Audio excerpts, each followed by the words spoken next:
Dans Birkat Torah que nous faisons tous les jours, on fait deux brachot qui suivent l'une et l'autre.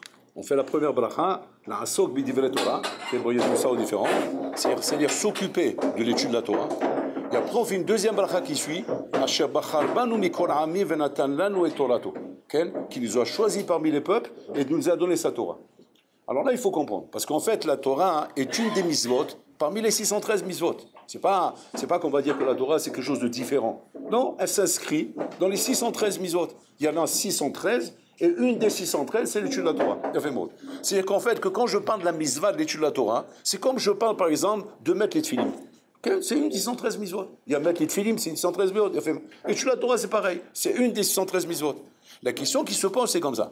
Si Bémet, les Chachamim, quand ils ont été métakel les brachot, ils ont institué les brachot, ils ont vu que quoi? Que lorsque maintenant je fais cette bracha concernant cette mitzvah, qui est la asok b'divrei Torah, que maintenant je vais étudier. Alors toujours avant de faire une mitzvah, qu'est-ce que je fais? Je fais la bracha concernant la mitzvah que je vais faire. D'accord? Je fais Nitilat Yadayim. Qu'est-ce que je fais? Je fais la bracha concernant la mitzvah, Asher Kideshanu. Je vais maintenant faire Nitilat Lulav. Je fais la bracha concernant la mitzvah, Asher Kideshanu, Nitilat Lulav. Je fais la bracha concernant les Sheb Asuka. Je fais la bracha de la Souka. C'est-à-dire que Chachamim tiknu des brachot avant de faire chaque mitzvah, afin que l'homme se sente et une kavana dans la mitzvah qu'il est en train de faire. Tu ne vas pas faire la mitzvah comme ça genre à pied levé. Que vous voyez que même c'est important, et que l'importance, elle est dans le Nussar Abracha où c'est marqué là-bas, Asher Kideshanu b'mitzvotav, qui nous a sanctifiés par ses commandements et nous a ordonné de faire ces choses-là et ces choses-là. C'est qu'on est conscient que quoi? Qu'il s'agit d'une sanctification. On se sanctifie par la chose qu'on est en train de faire, et pas stam ma'aseh be'alma. Pas qu'on pourrait croire, stam j'ai mis les filim, je les ai enlevés, je les ai remis, je les ai enlevés, je les ai remis. C'est une mitzvah simplement. Non. C'est une mitzvah qui te sanctifie. Il a fait mot. Ça, c'est la première bracha. Maintenant, dans l'étude de la Torah, Chachamim, ils ont ajouté une deuxième bracha, qui est Asher bachar banu mikol ami venatan lanu et Torato, qui nous a choisis parmi les peuples, parce que Hachem aurait pu donner la Torah au monde entier. Au monde entier, Hachem, lui-même Hachem, quand il a créé le monde, qu'est-ce qu'il a dit? Yom HaShishi. Pourquoi il y a marqué avec un hé là-bas, un article défini, pour nous dire le sixième, pas un sixième, le sixième. Et nous dire là-bas, comme a dit la Gemara, que Hachem a fait dépendre le sixième jour, qui est la fin de la création du monde, du 6 Sivan, 6, du 6 Sivan, il a dit comme ça au monde, je te préviens toi le monde, tu n'existeras que si l'homme accepte ma Torah.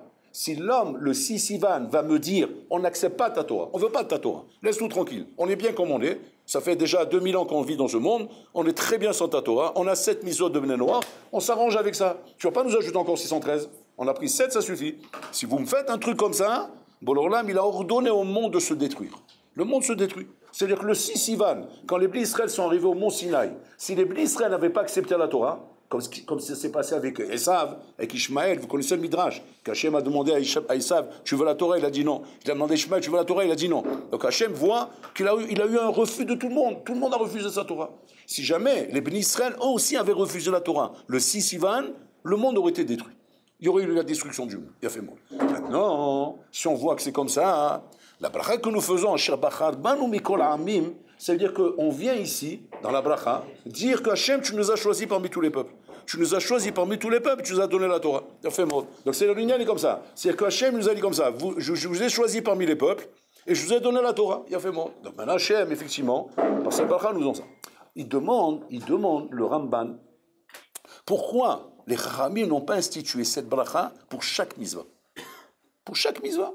Arrête, à part les 7 mitzvot de Bnei Noach qu'on avait, toutes les autres mitzvot sont des mitzvot de la Torah.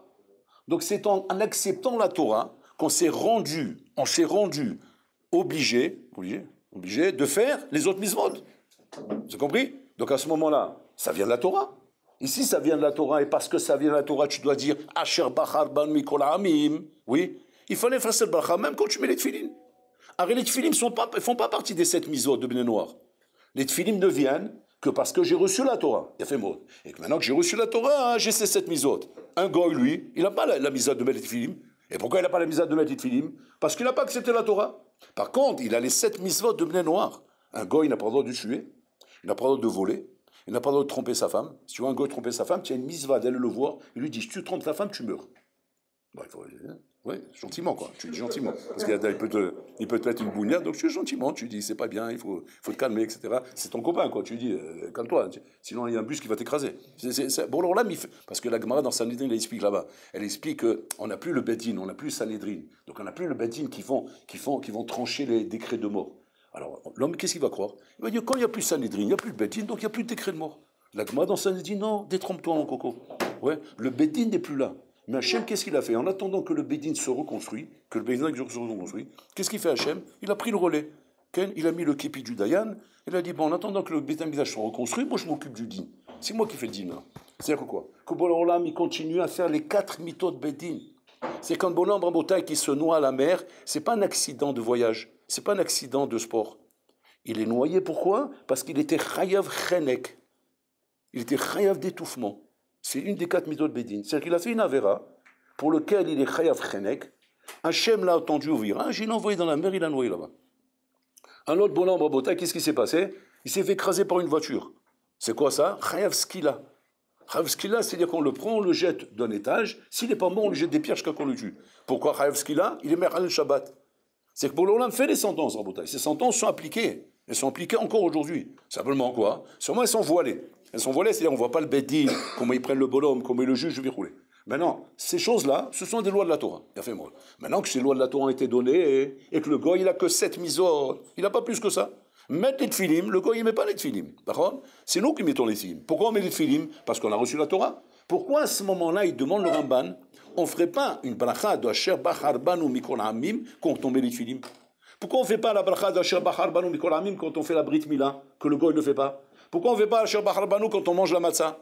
Ce sont des mitzvot de la Torah. C'est parce qu'on a accepté la Torah qu'on a ces mitzvot. Là-bas aussi, on aurait dû faire cette bracha. Et là-bas, il répond Yesod Atzum. Il dit comme ça. Il dit que la bracha d'Osher Bachar Banu Rabotai est spécifique à la mitzvah de l'étude de la Torah. Quand on étudie la Torah, Rabotai, il faut être conscient d'une chose. Un juif qui étudie la Torah, comme on est en train de faire ici. On est ensemble comme ça, on étudie la Torah. C'est la Kedusha de Am Israël. Am Israël, c'est spécial, Rabotai. Vous venez comme ça, vous avez fait le tour du monde, oui, pour revenir en Israël. Pourquoi faire? Pour écouter de la Torah. Mais quand il n'y a pas de la Torah à Paris, il y a des rabbinim qui donnent des choses de Torah. Non, on vient en Israël pour écouter la Torah d'Israël. Ça change quelque chose? Non, ça change rien, mais c'est écouter la Torah. C'est comme là, je vais faire des efforts pour cette Torah. Je fais des efforts pour venir écouter la Torah. Tu sais qu'est-ce que tu changes? Qu'est-ce que ça change dans ta vie? Qu'est-ce que ça change dans ta vie, Sarah Boutaï? Ça change dans ta vie maintenant que tu montes par là la valeur que tu donnes à la Torah. La valeur que tu donnes à la Torah. Parce que quand tu vas à côté de chez toi pour écouter la Torah, tu vas dans la synagogue, en bas, il y a une petite synagogue, ou bien Shabbat. Shabbat, de toute façon, tu viens à la synagogue. C'est pas que tu viens spécialement pour écouter la Torah, tu viens de toute façon. Alors maintenant, en plus, le Rav, il fait une sikha. Ok, tu écoutes. C'est un mérite, ça. Mais le mérite de prendre un avion, arrêter ses affaires, et venir s'exiler, parce que vous exilez. Vous séparez de vos familles, de vos enfants, vous roulez. Vous couvrez les Bachourim, vous croyez que Stam, ils n'ont rien à faire? Ils sont occupés, ces gens-là. Ces gens, des hommes d'affaires. Ils laissent leurs affaires, ils viennent ici, ils s'assoient comme ça. Pendant combien? Pendant 6 mois, non? À peu près, quoi. Ils sont allés pendant 6 mois, ils vont être là, Bezat Hashem, ils vont étudier la Torah pendant 6 mois. Vous vous rendez compte un peu, c'est Hatzon Rabotai. Bon, si on commence par 6 mois, mais les Maasé, ça, Rabotai, ça montre la valeur que tu donnes à la Torah. Combien tu donnes de la valeur à la Torah, Rabotai? Ça, c'est quelque chose qui en haut, Bashamaïm, les malachim, le Zohar, ils dansent les malachim quand ils voient ça. Parce qu'ils disent, regarde le kavod, Hazou Banaï, que je vous dis, regarde mes enfants, ce qu'ils font pour la Torah. On est en 2018, Rabotai, on n'est plus au Moyen-Âge, on n'est plus à l'époque du Beit HaMikdash, on est en 2018, on est en 2018, Rabotai. Aujourd'hui, on n'est plus Bichlal dans cette optique des choses, Rabotai. On est dans un monde émancipé, dans un monde, Rabotai, où tout explose dans tous les sens. On ne sait plus où on habite, on ne sait plus où on va rouler. Et vous voyez que quoi? Am Israël ne bouge pas. Am Israël sait où il va. Il sait ce qui l'intéresse. Ce qui l'intéresse, c'est quoi? C'est les vraies valeurs. C'est quoi les vraies valeurs? C'est la Torah. C'est la Torah. On se déplace pour la Torah. Et ça, c'est un kavod atsoum. C'est d'avoir très grand. Et ça, sur ça, nous faisons la bracha. Asher bachar banu mikol amim. C'est-à-dire que si demain, tu as un copain goy, tu as un copain non-juif, ouais. Et ce copain non-juif, il sait que tous les matins, tu vas à la synagogue pour mettre les tfilim. Maintenant, il t'attrape dans la rue. Ouais, Jules, c'est ton copain Jules. Il t'attrape, ou André, ou Christian, je sais pas quoi. Il t'attrape dans la rue, et tu dis, dis-moi, tu es mon ami ou pas? Je dis, bien sûr, je suis ton ami, je t'adore. Je dis, si tu m'adores, j'aimerais bien venir avec toi à la synagogue et tu me mets les tfilim. J'ai vu là, il y a les Chabad, là, je sais pas quoi, là. Ouais, ils attrapent les gens là, comme ça, ils leur mettent des trucs de lanière. Moi, je rêve de ça, j'ai envie qu'on me mette ça. Je peux ou pas? Oui, tu as le droit. Je l'amène là, sinon je mets les films, je peux mettre les films à un goy, aucun problème. Ça lui fait plaisir, là, je mets ici, les trucs là, il est content, Ça lui fait plaisir. Quel boutard? Quoi, j'ai le droit de. C'est une j'ai le droit de manger donner le matzah à un goy à manger le soir de. Oui, je peux les faire manger le matzah, aucun problème. C'est-à-dire que j'ai pas de problème en de prendre un goy de la sourd dans la souk avec moi. Toutes les mises de la Torah, j'ai aucun problème. Avec l'étude de la Torah à sourd. Goy shelomet Torah chayav mita. Condamné à mort. C'est-à-dire qu'il meurt. Tu veux tuer ton ami, par exemple, ouais, tu as un règlement de compte à faire. Tu dis, viens écouter un petit cours sympathique comme ça. Tu vois, tu vas te régaler. Magnifique. Le lendemain, qu'est-ce que j'entends? Ouah, le pauvre, il est écrasé par un train. Il y a un train, il est passé là-bas dans le métro. Je ne sais pas ce qui s'est passé, il a dit c'est toi, il s'est fait écraser. Moi, je ne comprends pas pourquoi il est arrivé une chose pareille. En fait, c'est quoi le chat? Il a tué la Torah. Pourquoi c'est comme ça? Maïnian. Pourquoi, Rabotai, si un goy peut faire toutes les misos de la Torah sans aucun problème, pourquoi ça le condamne à mort s'il étudie la Torah? Qu'est-ce qu'il y a? Quel problème d'étudier la Torah?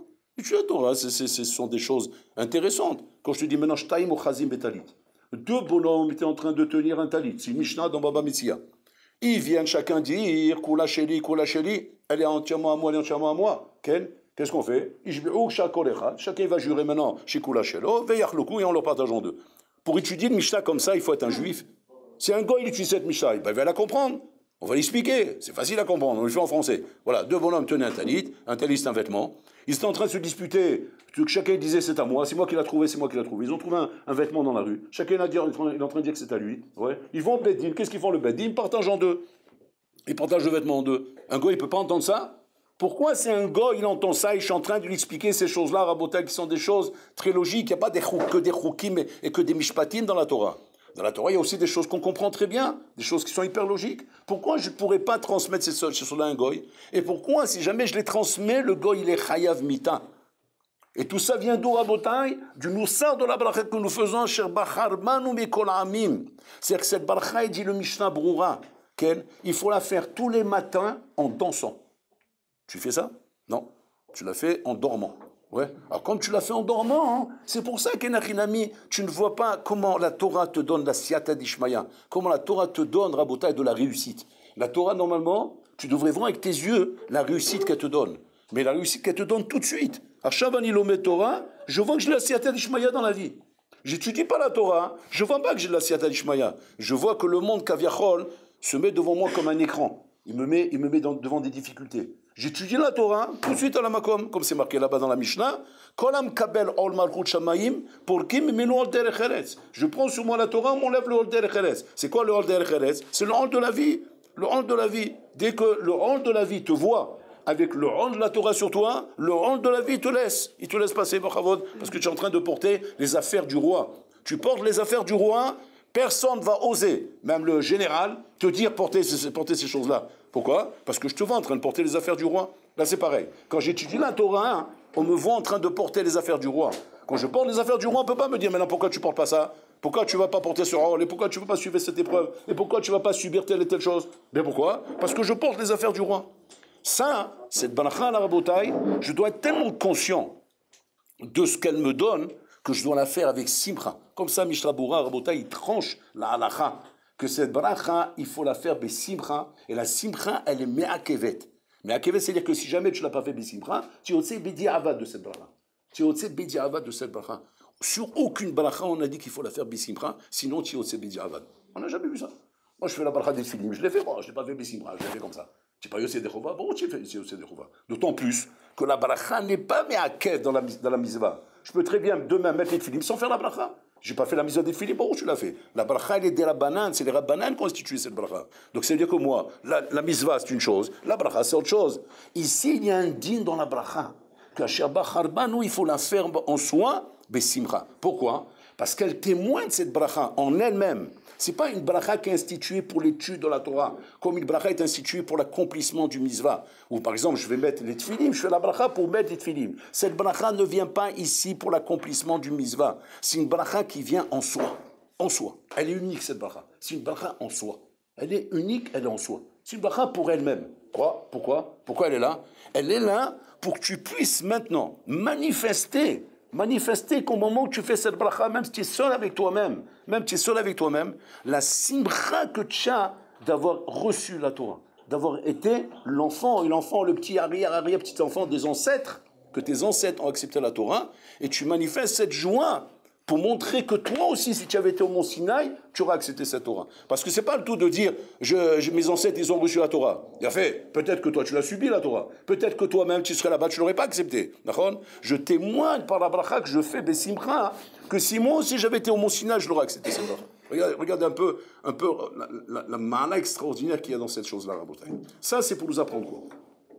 C'est pour nous apprendre, Rabotai, que, en fait, que être juif, Rabotai, c'est pas un stam, comment dire, subir une identité qui nous est imposée, parce qu'on est né d'une mère juive. C'est pas une identité qui est imposée, où je subis cette chose-là, et bon, elle est là chez moi, et comme elle est là chez moi, elle m'oblige à avoir certaines pratiques, ou bien oui, ou bien non, ou bien je suis pratiquant, je suis pas pratiquant, c'est pas ça le pshat, Rabotai. Tu ne subis rien. C'est un srout qu'on t'a donné, c'est un srout et un mérite atsoum qu'on t'a donné. Un homme qui vit dans cette optique, un homme qui vit dans l'état d'esprit, qui vit dans un scout permanent, dans un mérite permanent. Et c'est ça la bataille du Yetzarara, Rabotai. La bataille du Yetzarara, c'est de te faire les misvot, be'atzvut, avec tristesse, comme il dit le Navi. Le Navi, il dit, pourquoi vous êtes en train de crier devant tout le monde que quoi? Que la Torah nous donne rien, la Torah n'est pas intéressante, la Torah nous apprend rien. Pourquoi vous criez comme ça? Alors, ils sont venus, les Juifs, devant le Navi, ils ont dit, mais on n'a jamais dit ça. Pourquoi tu dis sur nous des propos qui ne sont pas exacts? Tu es en train de nous faire un shemra devant Kadosh Baruch Hu et devant les peuples. A priori, ils ont raison, ils n'ont rien dit. Et même nulle part, c'est marqué qu'ils ont dit ça. Il dit Rav Chaim Kanievski Rabotai qu'en vérité, la ta'ana du Navi, c'est quoi? C'est une achinami, vous n'avez rien dit. Vous n'avez rien dit. Tu dis, ok, alors pourquoi tu nous fais ce reproche-là de dire qu'on a dit, on a dit? Il dit non, il y a des fois des choses que tu n'as pas besoin de dire dans la vie. Il suffit que je te regarde. Ici, quand je te vois, j'ai l'impression que tu traînes la patte. Tu traînes la patte pour faire les misvot. Tu traînes la patte pour aller faire tes tefilot. Tu traînes la patte pour étudier la Torah. C'est comme si tu es en train de dire maintenant, Shav avod Elokim. Ça ne sert à rien de servir Hachem. On doit te voir cette simra. Des fois, un homme, il se plaint, il se dit, pourquoi mes enfants, ils me suivent pas? Pourquoi mes enfants, ils n'aiment pas la Torah comme moi je l'aime? Parce qu'ils ne voient pas chez toi l'amour de la Torah. Ils ne voient pas ça. Ils voient chez toi, Rabotai, l'angoisse et la prise de tête que tu as quand on te voit étudier. Ouais. Et l'enfant, il repère ça, Rabotai. Il voit chez toi la simra quand tu comptes les billets, quand tu comptes les euros. Mais il ne voit pas chez toi la simra quand tu comptes les dakim. Ouais. Il a l'impression que tu es en train de tourner, Rabotai, une planche qui pèse 1 tonne. Ouais. Par contre, quand tu comptes les billets, c'est pas qu'il pèse 1 tonne. C'est hyper léger. Il n'y a pas de problème, c'est un comptage automatique. Pourquoi? Parce que tu kiffes là-bas. Tu kiffes. Et l'enfant, il repère ça, Rabotai. Une fois, il y avait un enfant comme ça. Ils ont grandi, ils l'ont éduqué dans la Torah Vecholé. Et puis, comme il est arrivé à l'âge de l'adolescence, il a lâché Shabbat. Ils n'ont pas compris pourquoi. Makaralo, peut-être l'influence, les copains, ils ne savaient plus quoi faire. Il l'a emmené chez Rav Yakovzon. Rav Yakovzon, en Israël, Rabotai, c'est une sommité dans le chinour des enfants. C'est l'adresse. C'est là-bas qu'on va. Chez Rav Yakovzon, quand vous avez un problème de chinour ou quoi, c'est là-bas, c'est l'adresse, c'est chez lui qu'il faut aller. Bon, lui, il les reçoit tous les deux, le père et le fils, ok. Lui son derrière, c'est comme ça. J'écoute le père, après il écoute le fils. Ou il écoute le fils, après il écoute le père. Donc il prend le père, qu'est-ce qu'il a à se dire, tac, tac, tac, il lui explique. Il dit, je comprends pas, on l'a éduqué, Shabbat, Inyanim, Hashivut, il faut voir ma femme et Shabbat tout café, roulez. Il y a tout, je vous dis, il y a tout pour qu'il aime Shabbat, je comprends pas pourquoi. Très bien. Il dit, ok, je t'écoute, viens avec le fils. Il prend le fils. Il dit, pourquoi tu l'as Shabbat? Ton père, il m'a dit que les Shabbats sont beaux, il y a des belles salades, il y a de la belle viande, il y a tout se passe bien. Il dit, oui, c'est vrai, c'est la vérité, il ne vous a pas menti. C'est la vérité, ma mère, elle se décarcasse pour faire un beau Shabbat. Tu dis, alors quel est ton problème? C'est ton père ton problème? Quoi, ton père ne l'est pas? Oui, mais d'argent, aucun problème. Seulement, j'ai toujours vu ça chez mon père qui m'a fait dérailler. Il dit, c'est quoi? C'est qu'à chaque fois que ça arrivait, quand on était petit, qu'on allumait le Mir Shabbat, sans faire exprès, je ne voyais pas chez mon père une angoisse. Par contre, quand ça arrivait que je cassais quelque chose, ou j'abîmais quelque chose, je voyais mon père s'angoisser, s'énerver. Là, j'ai compris que quoi? Que chez mon père, le matériel est important. Mais le spirituel a une seconde place, n'est pas important. Un enfant, il observe tout ça, Rabotai. Un enfant, il observe ces choses-là. Et chez lui, Rabotai, ça détermine exactement l'échelle des valeurs. L'échelle des valeurs d'un enfant est tracée en fonction de l'échelle des valeurs qu'il a vues chez ses parents. Et un enfant, il observe, il regarde ton comportement. Et toi, tu peux lui raconter ce que tu veux à l'enfant. Tu peux lui dire, mais non, ça c'est rachouf, c'est comme ça que c'est important. Il faut important d'étudier. L'enfant, tu peux lui dire ce que tu veux. Lui, il voit avec ses yeux. S'il voit une achinami, comment tu es impressionné par l'importance de la Torah, alors là, il n'y a rien à mettre. Comme cette histoire avec Rav Israël Salanter. Rav Israël Salanter, il avait l'habitude de venir rendre visite à un homme très très riche. Et quand il est venu lui rendre visite, donc dans sa belle maison, il avait un château magnifique. Une fois, il arrive là-bas, Rav Israël Salanter, c'était en Russie, il y avait la neige, c'est très fort en Russie, quand il y a neige tombe, c'est pas comme ici, un petit peu comme ça, c'est le pôle Nord, quoi. Donc il arrive, avec ses bottes et tout, etc. Dehors, c'était plein de boue, tout pourri. Il savait que la maison de ce riche-là est une maison en Botaï d'un luxe inimaginable. Avec les tapis qu'il y avait à l'entrée, c'était des tapis à Botaï, Louis XIV, c'est des trucs hors de prix. Maintenant, il s'est dit quoi, le Rav Israël Salanter? Il s'est dit, je ne vais pas rentrer là-bas, je vais lui servir ces tapis. Ces tapis qui valent une fortune. Qu'est-ce qu'il a fait? Il est rentré par la porte de service. Vous savez, dans les châteaux de porte de service, par où passent là-bas les valets-chambres, et tout comme ça, ou les commissions, les livraisons, on les fait là-bas. Il passe là-bas. Quand il arrive par là-bas, de la fenêtre de la cuisine, il y avait là-bas la femme du riche et les filles. Et putain, il voit Rav Israël. Rav Israël. Elle le voit comme ça derrière la fenêtre. Alors le bonhomme là-bas, le balabaïd qui était là-bas, il était assis avec des gens en train de parler d'affaires. Il entend Rav Israël. Ah là, Makom, il court. Il couvre la porte d'entrée. Slack, il ouvre la porte d'entrée, il n'y a rien. Et là, il s'énerve. Il va à la cuisine, il dit, vous allez vous moquer de moi comme ça? Je suis en train de m'asseoir avec des gens importants, et vous me faites croire que Rav Israël est arrivé? Il dit, mais non, on ne croit pas, il est là. Il dit, où il est? Il le voit derrière la fenêtre. Il le voit dehors. Il ouvre la fenêtre de la cuisine, il dit, Rav Israël, qu'est-ce qui vous arrive? Pourquoi vous êtes là? Il dit, non, tu as vu les bottes, j'ai les poils pleins de boue, je ne veux pas te serrer ta tapis. Alors je suis passé par derrière. Il dit, quoi? Venez par là. Il le prend par la main, il l'amène de l'autre côté. Ouais. Il ouvre la porte. Il dit, attends, je m'essuie. Non, tu t'essuies pas tes bottes. Tu rentres avec tes bottes pleines de boue. Et tu t'essuies sur les tapis. Vous voulez être mécalquel, mon chilour? Vous voulez abîmer mon éducation? Qu'est-ce qu'il voulait apprendre? Il voulait apprendre ici, Rabotaï, que l'éducation que je transmets à mes enfants, c'est pas une éducation de tapis. C'est pas une éducation de Louis XIV. J'aime ça, bon, c'est bon truc, ça va. C'est pas interdit, Rabotaï, si on a des moyens d'avoir une belle maison. Contraire, c'est un kiddush Hashem. Tu sanctifies le nom d'Hachem. D'avoir une belle maison, d'avoir une belle voiture, mais qu'on voit que derrière ça, tu as un homme qui vénère Akadosh Baruch. Ça, c'est un kiddush Hashem, c'est une sanctification du nom d'Hachem. C'est pas Hilul Hashem, c'est une sanctification du nom d'Hachem. De montrer, regarde, il ne faut pas être pauvre et misérable pour servir Hachem. Voilà, je suis un blindé, je roule avec des milliards, je roule en Mercedes 4x4, les belles, j'ai des chaînes d'or de tous les côtés, je crache comme ça, ouais. Et tu vois, qu'est-ce que je fais? Je me mets à genoux devant les chachamim. Je leur embrasse les pieds. C'est pour ceux qui sont fatigués, ça. C'est pour les fatigués, mais là, quand tu fais les choses, regarde, je vais t'expliquer une chose. Quand tu fais les choses, les Shem Shamaim, il n'y a pas un Hara. Il y a un Hazonish qui explique. Le Hazonish, il dit comme ça. Le Hazonish, il dit qu'un Hara, il dit c'est uniquement ce qu'on s'est décrété d'Hachem. C'est Shlichim Shakosh Bohu. Tu as fait quelque chose que tu mérites maintenant une tare. Ouais. Ne crois pas qu'on a besoin de Hara pour te la mettre cette tare. Bon, alors là, c'est pas Pitom, il n'a pas un Hara, il dit comment je vais mettre du tard, ça celui-là. Il mérite du tard, comment je vais faire? Il n'y a pas un bonhomme qui lui fait un Hara, comment je vais faire? Je crois que bonhomme, il est là. Bonhomme, il n'a pas de problème, lui. S'il te faut une tarte, Rabbi, il t'envoie trois, ouais, bon, il ne faut pas parler. Il te la met la tarte, Rabbi. Il te la met la tarte. Il n'a pas de problème, Rabotaï. Donc tu dis alors, c'est quoi un Hara? Un Hara, ça raconte, c'est un des shlichim du Makom, c'est un des envoyés d'Hachem pour te mettre des tartes, c'est tout. Alors il y a ça. Pourquoi tout ça, Rabotaï? Pour donner au Yetzirah la possibilité de te rouler dans la farine. Ils te roulent dans la farine. Pourquoi? Parce que les Juifs, malheureusement, qu'est-ce qu'ils font, Rabotaï? Ils sont croyants de Enara, mais ils n'ont pas peur des Chachamim. Habibi, il faut que je fasse Enara pour que tu aies peur de moi. Alors je vais te faire Enara, comme ça tu auras peur de moi. Tu comprends? C'est ça la débilité, Rabotaï. Et ça, le bonhomme, il monte par là, regarde le kavod que je donne à la Torah. Regarde le kavod que je donne à Chachamim, Rabotaï. C'est ça qu'Hachim, il veut voir ici. Il veut voir, bon, là, Rabotaï, à l'époque où nous sommes aujourd'hui, on n'est plus dans une époque, Rabotaï, où on peut s'imaginer qu'on va être Baba Saleh, on va être on n'est plus là, Rabotaï. On a une époque où on fait un bras de fer avec le matériel, on fait un bras de fer avec le chomer à Botaï. On est face au chomer, on est face à la matière à Botaï. La matière, elle vient, et elle te dit, mais regarde-moi, je vaux tout. C'est avec moi que tu as fait. Tout le reste, c'est le monde de la misère. Et quand toi, tu es capable, Enachinami, de prendre cette matière et de l'élever à Botaï et la mettre en respect devant Hachem, la mettre au garde à vous devant Hachem, en montrant à Botaï l'importance et la chashivut que tu donnes à Bola Olam, le kavod que tu donnes à Bola Olam.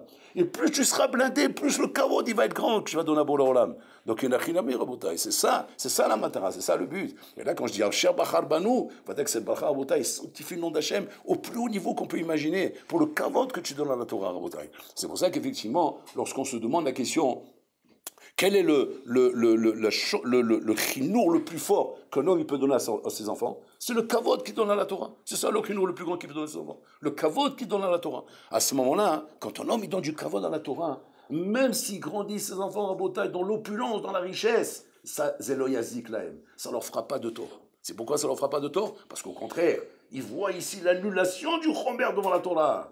Mais au contraire, si jamais tu fais la Torah dans la misère, et tu n'arrêtes pas de râler, on n'a pas d'argent, il n'y a pas d'argent, on en a marre, comment on fait?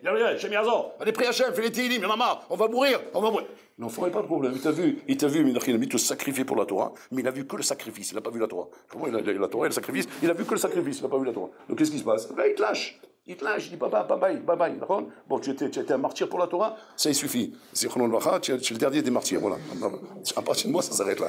Tu vois? Par contre, quand tu montes à l'enfant, que tu n'es pas un sacrifice pour la Torah, c'est le contraire. C'est-à-dire, je montre comment en vérité la Torah est au-dessus de tout. Elle est au-dessus de tout, mais justement dans l'abondance, dans la baracha. Et c'est pour ça qu'Hachem, aujourd'hui, nous sommes dans un dor. Avant la vue du Mashiach, des fois on se pose des questions.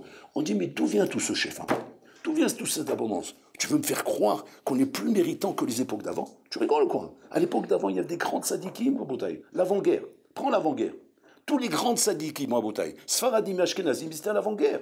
Après la guerre, Rabotai, c'est le désert. C'est le désert total. Les derniers sadikim qu'on avait, ils sont tous partis. Ils sont tous partis, Rabotai, ceux qui ont connu l'avant-guerre.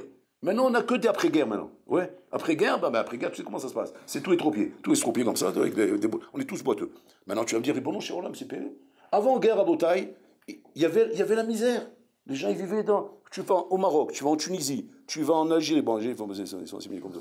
Tu vas où tu veux, oui. Qu'est-ce qui se passe? Tu vois là-bas, la misère. Ils vivaient dans le Ménard, ils vivaient dans les ghettos, etc. C'était dans la simplicité totale. Il n'y avait pas de richesse, il n'y avait pas ça. Ils vivaient dans la simplicité totale. Et là-bas, il y avait des grandes sadikim. Aujourd'hui, on n'a plus ces grandes sadikim, on n'a plus ces faiseurs de miracles, on n'a plus ces choses dans la bataille. Et les maasé, on a une abondance atsuma dans le matériel. On se pose la question, on demande, mais d'où vient ce mérite d'avoir autant de matériel? Comment on peut avoir autant de matériel, Rabotai, dans un dor aussi bas, aussi yaroud? Qu'est-ce qu'il veut Hachem? Hachem veut toujours quelque chose. C'est pas Stam qui fait ça. Hachem, il veut que dans cette génération, qui est la dernière génération avant la vue du Mashiach, parce que vous l'entendez venir, le Mashiach, hein? Je sais pas, vous l'entendez, si vous n'êtes pas sourd d'oreille, hein? Parce que Habibi, il tape dans le tympan, il tape fort. On entend le Mashiach venir. On entend, avec l'Iran, etc. Ça chauffe là-haut, hein? Ça chauffe là-haut. J'espère que vous allez pouvoir rentrer en France, hein? Parce que ça chauffe là-haut. Vous en connaissez pas, c'est bon. Mais ça chauffe grave à Botaï. Là-bas, on se demande ce qui se passe. Ils n'arrêtent pas de leur taper dessus, ils ne réagissent pas, là. Mais, tu sais, l'Iran, ils ne réagissent pas, ça fait peur qu'ils ne réagissent pas. On aimerait bien les voir un peu crier, au moins. Crie, fais quelque chose. Tu n'aimes pas, c'est quand tu tapes sur quelqu'un, tu lui mets des bougnats. Il ne réagit pas, il te regarde comme ça. Au bout d'un moment, tu dis, attends, ça va, tu t'énerves pas, j'espère. Parce qu'il ne réagit pas. Quand il réagit, au moins, tu dis, bon, je suis en train de fatiguer, mais là, tu ne réagis pas. Tu dis, chez Mishpor, qu'est-ce qu'il peut faire, celui-là? On est rabotaille à 2 doigts de Gog ou Magog. On est à 2 doigts de Gog ou Magog, de l'explosion mondiale, de la dernière guerre du monde, qui va faire, comme dit le Navi, 2/3 d'extermination de la Terre. C'est quelque chose d'atroce. Maintenant, comment on est méritant? C'est marqué comment on est méritant en Botaï, avec ce que vous faites. Ça vous rend méritant. Comment? Kavod la Torah. Vous donnez Kavod à la Torah. Vous prenez le matériel et tu prends ton argent, je prends un billet. Pourquoi prendre un billet? Je vais aller étudier la Torah en Israël, je me déplace. Je me déplace pour la Torah, je fais des efforts. Et ça, quand tu montes ça autour de toi, avec l'abondance qu'il y a dans ce monde, et tu montres comment cette abondance, Rabotai, elle vient pour le kavod d'Hachem. Ça, Rabotai, c'est le birour, parce que c'est marqué qu'avant le Mashiach, il y aura un birour, il y aura une sélection qui va être faite. La sélection va se faire sur quoi, Rabotai? Dans cette abondance de matériel, où tu vas devoir, Enachinami, relever de ce birour qui va montrer le choix que tu fais dans la vie. Le choix que tu fais. Il y a ce matériel, tout ce qu'il faut, mais je suis avec Bolo Olam. Je suis avec Akadosh Baruch Hu, Rabotai. Et ça, c'est quelque chose de Hatsoum. Quelque chose de Hatsoum, quand tu vas, par exemple, passer les vacances dans un bel hôtel magnifique avec ta femme, tu veux faire profiter ta femme, rouler. Et quand on te voit, mamage, dans cet hôtel magnifique où il y a, a priori, c'est bondé de monde, des gens qui ne respectent pas forcément ton misote. Et toi, tu vas la main, tu mets ta kippa, tu fais Nitchilat Shedaïm, tu t'assois à table, tu fais tes brachot, tu fais tes inyanim. Tu sais combien tu sanctifies le nom d'Hachem en faisant ça? Tu sais combien c'est kadosh ce truc-là, Rabotai? C'est dans l'avion, combien Allez, nous, les pauvres Rabotai, ils prennent les repas non cachers, toi, tu prends ton repas cachère, mais il y en a peut-être 4, 5, 6, va savoir comme ça, et tu prends ton repas cachère, et tu montres comment, effectivement, un homme d'affaires en toi, en première classe, business class, on les sert Rabotai, le whisky, le repas spécial, le repas cachère, il t'a même fait le manat krav, Rabotai, c'est le truc en carton comme ça, avec il y a 10 000 nylons, jusqu'à tu l'ouvres, tu vas mourir de faim, jusqu'à tu arrives à l'ouvrir, tellement qu'il est fermé, et qu'est-ce qu'à la fin, au budio, là-bas, il y a un petit pois chiche comme ça, deux pois chiches, en train de se battre en duel. Ouais, là-bas, c'est ça que tu vas manger. C'est quoi que tu es en train de faire ici? Qui douche Hachem? Qui douche Hachem? Tu crois que je peux pas me payer ce que je veux? Je peux me payer du caviar, je peux m'acheter des cigares, je peux boire du vin, les meilleurs vins. Non, je bois ça. Pourquoi? Parce que ça, c'est cachère. Je me soumets à la volonté d'Hachem. Je soumets toute cette force à la volonté d'Hachem. C'est ça, Abotai. C'est ça, Banu Mikol Amim, Venatananu et Torato, qu'on doit faire Bessimcha. Bessimcha, c'est-à-dire, pas avoir l'impression que je me prive de quelque chose parce que je fais la volonté d'Hachem. Au contraire, Abotai, Hachem a tout dans ses mains, il peut tout te donner. Rien que montre-moi comment tu utilises tout ça. Montre-moi la bonne utilité que tu fais avec ça. Montre-moi comment tu sanctifies mon nom avec ça. C'est ça le sort de la bracha. Un homme, il veut savoir comment le sort de la bracha. C'est ça le sort de la bracha. Comme disait le Hafez Chaim. Le Hafez Chaim dit comme ça. Tu es dans ton magasin. Ouais, tu vois que ça dérouille pas. Ça dérouille pas, les clients ne rentrent pas. Qu'est-ce qu'il faut faire? Tu dis, ben, je sais pas qu'est-ce qu'il faut faire. Faire la pub. La pub. Tu n'arrives pas à faire la pub, tu t'es ruiné avec cette pub. La pub est ruiné, le magasin, il n'y a pas moi qui dérouille. À quoi c'est ça de faire la pub alors? Tu deviens fou. Il dit, il n'y a pas de pub. Nous, les juifs, on n'est pas le monde de la pub. Ils font de la pub, c'est vrai, pour gagner de l'argent, ça c'est bien. Mais nous, c'est pas ça, nous. Nous, on fait pas. Nous, on n'a pas besoin de pub. Tu dis, alors comment on fait pour faire dérouiller? Tout simplement. Tu t'assois dans ton coin, tu prends la Gemara, tu prends ton Télim, tu prends ton Rock l'Israël, tu te mets à étudier. Tu vas voir le monde qui va rentrer là maintenant. Tu vas voir le monde qui va rentrer. Pourquoi ça? Tu sais pourquoi ça? Parce que ce que tu es en train de faire ici, c'est tellement grand, que le Tzrami, tout de suite, il vient avec la clientèle, il te met 50 clients là. Il faut pas que je te laisse. Arrêtez-le tout de suite. Qu'est-ce qui se passe? Il y a le feu? Oui, il y a le feu. Où il est le feu? Là, dans le magasin là-bas. Rentrez tous. Tous là-bas, dérangez-le. Il finit la journée, il ferme le magasin. Pourquoi? Qu'est-ce qu'il est en train de faire? Vous vous rendez compte ce qu'il a fait? Il a pris un roc d'Israël. Mais il est fou. Il dit, qu'est-ce qu'il y a de mal à ça? Mais tu rigoles ou quoi? Prendre un roc d'Israël en plein centre de Paris, dans un magasin, Habibi, où un bonhomme il est en train de mourir, qu'il n'y a pas de la clientèle, mais tu sais quelle sanctification du nom d'Hachem, c'est ça? Ça vaut tellement de choses là-haut, à beauté avec toi, la main, quand il t'envoie toute la bande là-bas, tous les bonhommes, ils te envoient, ils t'achètent tout le magasin. Rien qu'à Icar, qu'il n'ait pas une seconde pour respirer. Tu vois bien de tes yeux ça. Pourquoi Hachem, qu'est-ce qu'il veut te montrer par là? Hachem veut te montrer quelle est la matara et quel est le but dans ce monde. Le but dans ce monde, c'est sanctifier le nom d'Hachem. C'est montrer, Nachinami, que toi, le juif, quelles que soient tes convictions, quel que soit ton niveau religieux, quel que soit ce que tu es aujourd'hui. Parce qu'aujourd'hui, à Botaï, on n'est plus dans ces considérations. Aujourd'hui, on est là où tu es, sanctifie le nom d'Hachem. Là où tu es, là où tu te trouves. Montre combien, effectivement, cette Torah Gdosha, elle est d'actualité. Elle est belle aujourd'hui, comme elle était belle à l'époque du Mont Sinaï. Et elle est belle aujourd'hui. Fais-la vivre. Fais-la exister, donne-lui du sens, parce que si tu es capable, Habibi, tu es capable de t'exciter devant un film, ou devant une émission, ou devant un sport, ou devant un match de foot, ou bien devant même la finale du monde de foot, oui, tu es capable de t'exciter devant ça. Comment tu t'excites pas devant un Tosfot? Tu es en train d'étudier un Tosfot, et le Tosfot, il t'excite pas comme la finale du monde. Qu'est-ce que tu vas me dire? C'est pas pareil, c'est pas pareil. Le Tosfot, il est difficile. Il donne mal de tête. La finale, c'est excitant, mais il faut voir. Les buts, il faut voir les joueurs, il faut voir les passes qu'ils font, il faut voir la lucarne qu'il a mis là-bas et la tête. Ça excite, qu'est-ce que vous voulez? C'est pas pareil. C'est pas pareil. Tu sais ce que j'ai envie de te dire? Refouache les mains. En fait, c'est tombé malade. Comment je suis tombé malade? Vous me dites ça? De tomber malade de quoi? Vous trouvez pas ça normal? Vous trouvez pas ça normal qu'on kiffe devant un match de foot et on kiffe pas devant un Tosfot? Non, Habibi, ça c'est la preuve que tu es tombé malade. C'est pourquoi? Parce que si tu étais en bonne santé, t'as neshama qu'Hachem t'a donné à l'intérieur de toi. Qui est mamash, comme on dit tous les matins, Elokai neshama shenatatabi teorai. C'est ton souffle que j'ai à l'intérieur de moi. Et qu'elle, elle a un plaisir que d'une chose. Laquelle? L'étude de la Torah. Si maintenant, l'étude de la Torah n'arrive pas à te faire kiffer, c'est ça le test, comme un match de foot, ça prouve que tu es malade. Ça prouve que tu es malade. Le Rambam, il dit, il y a des maladies physiques, il y a des maladies nafshi, au niveau de la neshama. Et ça, il faut soigner, Rabotai. Il faut soigner comment? On va à la yeshiva. On va à la yeshiva pour soigner, pour faire une convalescence, pour soigner Rabotai du fait que ce monde m'a pourri ma neshama et fait que je n'arrive plus à trouver du coup à la Torah comme normalement ça devrait être. Et ça, Rabotai, c'est la yeshiva. Et la yeshiva, elle est là, Inachinami, pour te redonner cette santé, cette brioute qui va faire, Inachinami, que la Torah, tu vas la voir comme quelque chose de matok, comme quelque chose de doux, comme quelque chose de magnifique, Rabotai. Une fois, ils ont demandé à Rav Shar une question. Ils ont dit, Rav Shar, expliquez-nous, Mazé Geinom, c'est quoi le Geinom? Donnez-nous la définition du Geinom. Ils ont demandé à Rav Shar. C'est que Rav Shar, il ne va pas donner une définition, c'est le marmite avec les braises, et le satan qui te fait avec les cornes. Non, Rav Shar, c'est Torah. Donc ils savent à qui ils demandent. Ils demandent à Rav Shar pour qu'il leur donne une définition Torah. Mazé Geinom. C'est pas facile comme question. Hein? Parce que moi, je sais expliquer c'est quoi le Geinom. C'est le Satan et les fours chez Niani, ça va. Mais lui, il dit non. Si on voulait demander ça, on l'aurait demandé à un baba. On a demandé à Rav Shar parce qu'on ne veut pas demander ces questions à un baba. On va le demander à Rav Shar. Rav Shar, c'est un Torah, on veut qu'il m'explique. Et Rav Shar, il leur explique comme ça. Je vais vous expliquer c'est quoi le Geinom. Il dit Geinom, c'est par exemple un vendredi soir.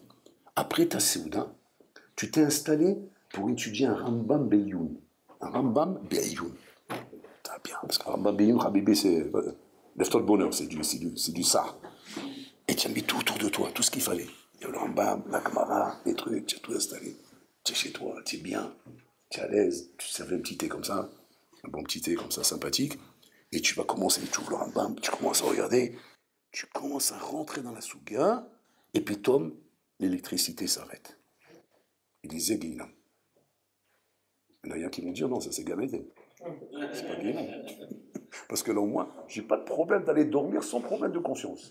Qu'est-ce que je veux dire? Ben c'est pas normal, c'est toi qui as arrêté de le dire. Il fallait la laisser. Moi, tu as vu, j'étais assis, au contraire. Donc maintenant je suis à nous, donc j'ai encore plus de mérite. Alors Charles disait non, c'est pas un kiff de faire ça. Ça c'est le Geinom. Zé Geinom. Ils ont demandé au Chazonish, Mazé Gan Eden.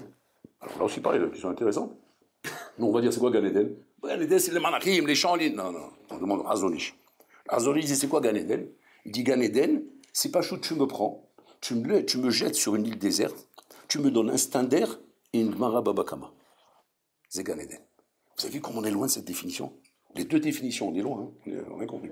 Ça c'est le Geinam pour nous. C'est-à-dire le Hazoni c'est le Geinam et le Rav Shar c'est le Ramaba. On a compris, ils ont tout dit à l'envers. Je comprends pas, ils ont plaisir de toujours dire les choses à l'envers. Moi, j'aurais dit ça, c'est le Geinam, et ça, c'est le Olamaba. Maintenant, qu'est-ce que tu es en train de me dire? Toi, le contraire. Tu es en train de dire ça, c'est le Olamaba, ça, c'est le Geinam. Je comprends pas. Tu comprends pas? Si tu comprends pas, c'est que tu as un problème dans ton crâne. C'est qu'Enakinami, tu t'es trop assimilé, mon coco.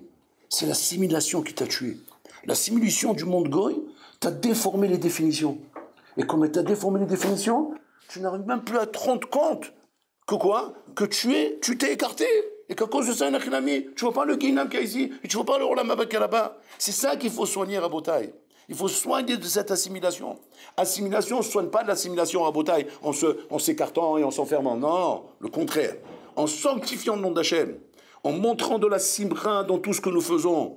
On doit être sa mère d'être juif, on doit être heureux tous les matins, on doit dire Shalom Sanigoy avec simra, on doit danser de joie à Botaï. Comment ça se fait que tu fais tous les matins Shalom Sanigoy? Ouais, ben ça y est, tu es pas goy. Ça, tu le fais une fois, tu ne vas pas faire toute ta vie, Shalom Sanigoy. Combien de fois j'ai répété Shalom Sanigoy? Ouais, Shalom Sanisha, on peut comprendre. Parce qu'il y en a qui, des fois, qui... Mais Shalom Sanigoy, on ne comprend pas. Parce que Shalom Sanigoy, ben, c'est une fois pour toutes. Je suis né juif, je suis juif, pour que je répète Shalom Sanigoy. Il dit le Sforno Rabotai, on doit répéter cette bracha tous les jours. Pourquoi? Parce que malheureusement, on peut s'assimiler. Et quand on s'assimile, tu deviens un goy. C'est d'être juif, Rabotai. C'est pas Stam d'avoir la britimina et Stam, je m'appelle un juif, Rabotai. Si tu vis comme un goy, tu es un goy. Ah, ok, bah, je suis juif. Pour la gloire. Tu es juif pourquoi? Pour le titre. Pourquoi tu es juif? Quand on te dit ça, juif. Voilà ce qu'il y a de juif chez toi. Simplement qu'on puisse te dire ça, juif. C'est tout. C'est ce qui a servi Hitler à tuer 6 millions de juifs. C'est-à-dire de savoir que tu es un juif. Mais seulement d'avoir le respect de la Torah et le respect des mitzvot. Sur ça, tu dois dire la bracha Shalom Sanigoy. Shalom Sanigoy parce que je mets mes tefilines tous les matins. C'est-à-dire je vis mon judaïsme. C'est ça Shalom Sanigoy. Ça aussi, c'est une bracha qu'il faut faire Bessimra. Chez Mahnouz Apel.